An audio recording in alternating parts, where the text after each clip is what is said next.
L'Espagne est pour 6 mois à la présidence du Conseil des ministres de l'Union européenne. Je vais vous décrire un peu de l'agenda de cette présidence.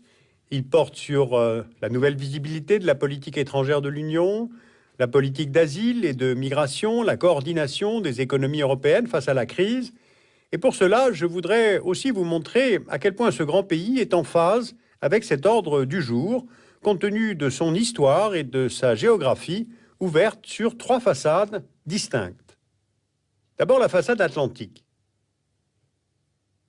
En 1492, le navigateur génois Christophe Colomb est envoyé par la couronne espagnole pour partir à la recherche de la route des Indes. Croyant atteindre les Indes, il redécouvre cette Amérique qu'aurait sans doute visité avant lui le viking Éric le Rouge. La connaissance des cartes et des lieux conduit des hommes d'armes, des commerçants, des évangélisateurs espagnols à s'installer dans le Nouveau Monde. Hernán Cortés, Francisco Pizarro, Pedro de Mendoza, ces conquistadors vont contribuer à placer l'Espagne à la tête d'un immense empire colonial, même si franchement, ils auraient pu s'y prendre avec moins de brutalité avec les peuples précolombiens établis là depuis des millénaires.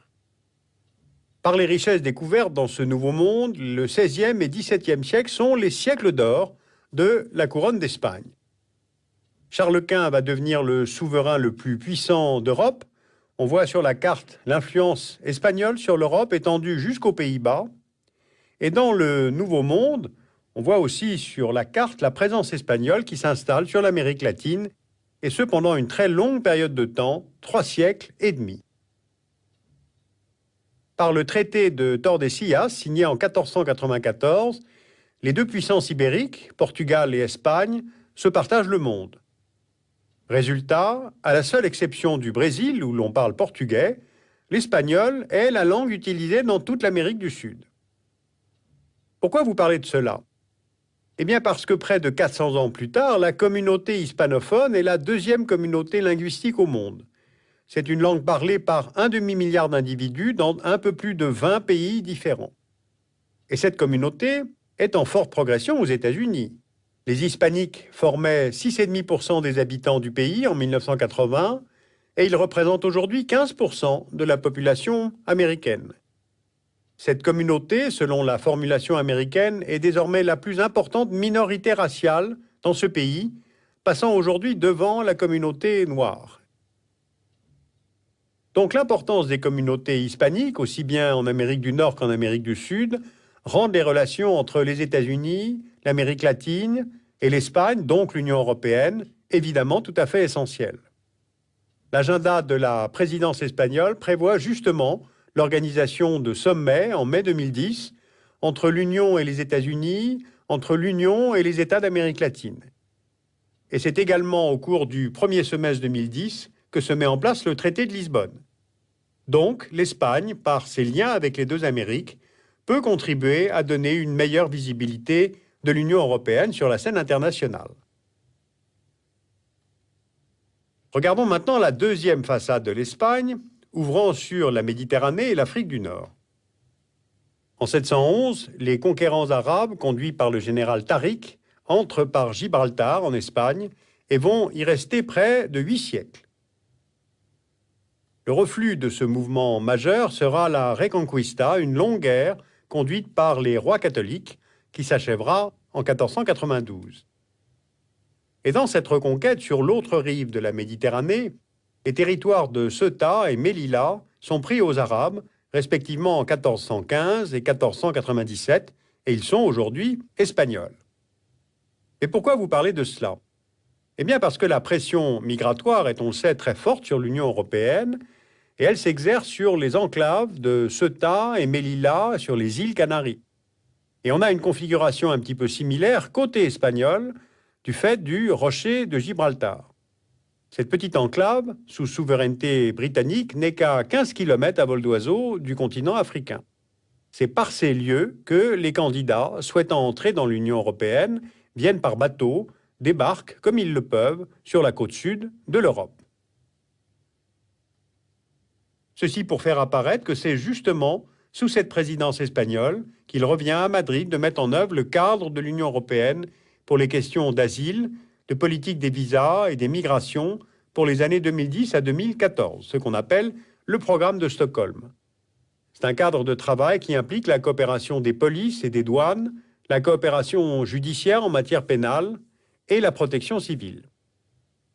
Parvenir pour les migrants à Ceuta, Melilla ou à Gibraltar, c'est parvenir en Europe, mais c'est à l'Espagne de gérer en premier les arrivants puis leur destin, c'est-à-dire leur accorder ou non l'asile. L'Espagne, dans les décisions puis dans le dispositif européen, est donc un partenaire de premier plan puisque c'est bien pendant cette présidence que des lois, voire une nouvelle philosophie, devront être proposées à l'Union, précisément sur ces questions migratoires. Regardons maintenant la dernière façade. Elle est cette fois terrestre et non plus maritime. C'est la façade de l'Europe. L'Espagne partage ses frontières terrestres avec la France, le long de la chaîne des Pyrénées, un tracé qui date du XVIe siècle. Avec le Portugal, une frontière longue de 1200 km, tracée au XIIIe siècle. Avec la principauté d'Andorre, mais aussi avec le Royaume-Uni, on l'a vu, par le rocher de Gibraltar, et avec le Maroc par les petits territoires en Méditerranée que nous venons d'évoquer. Au sein de l'Union européenne, l'Espagne est l'un des plus grands États, avec 505 000 km². La population espagnole était en octobre 2009 de 46 millions de personnes. Ce pays vit sous un régime de monarchie constitutionnelle héréditaire, doté d'un parlement bicaméral. Le chef du gouvernement en 2010 est José Luis Zapatero du Parti socialiste espagnol et il a été réélu pour un second mandat en avril 2008. Le roi Juan Carlos règne depuis 1975 et son fils, le prince des Asturies, devrait lui succéder. C'est un pays dont les grands ensembles linguistiques parlent un peu de la personnalité de l'Espagne.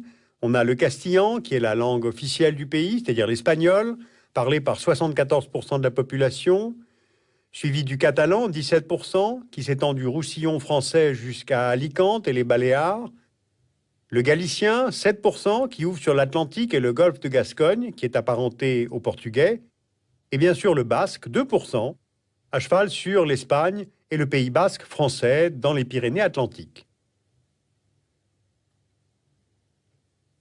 Maintenant, on n'a pas forcément toujours à l'esprit que l'Espagne est l'un des pays européens le plus durement affecté par la crise économique actuelle. Par exemple, avec le taux de chômage fin 2008 le plus élevé de la zone euro, touchant 11% de la population active espagnole.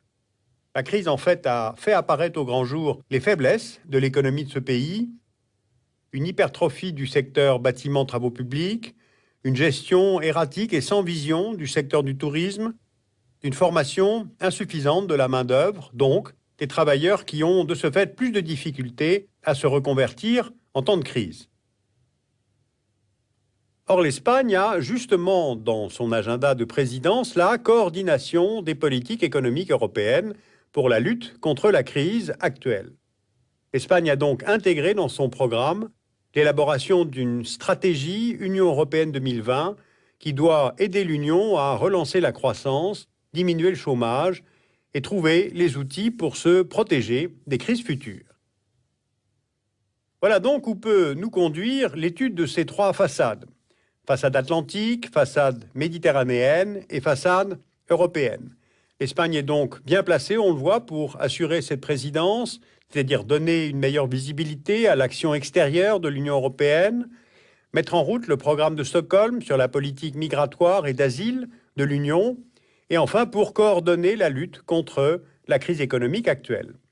C'est la 5e présidence espagnole depuis son entrée dans la CE en 1986, mais ce sera aussi la première présidence à faire fonctionner le nouveau traité de Lisbonne avec un ministre européen des Affaires étrangères et un président du Conseil des chefs d'État. Vous pouvez approfondir votre connaissance de ce pays en lisant l'Atlas de l'Espagne de Nassima Baron-Nieles aux éditions Autrement. Également chez le même éditeur, vous pouvez lire Madrid et Le Monde sur la politique étrangère de ce pays. L'auteur, c'est Sylvia Dessazar des Montgaillard. Vous pouvez lire aussi un livre plus sociologique, Panorama de l'Espagne contemporaine. C'est un ouvrage collectif aux éditions Ellipse Si vous vous intéressez au nationalisme catalan et basque, vous trouverez quelques chapitres sur cette question-là dans le livre de Franck Tétart aux éditions De Bock, Nationalismes régionaux. Et puis, je vous signale la parution de plusieurs annuaires stratégiques, la livraison en 2010 du rapport Ramsès de l'Institut français des relations internationales, Le Monde en 2010, coédité par Courrier international et The Economist, L'état de la mondialisation, préparé par Alternative internationale, et puis coédité par Le Monde et La Vie, l'Atlas des civilisations.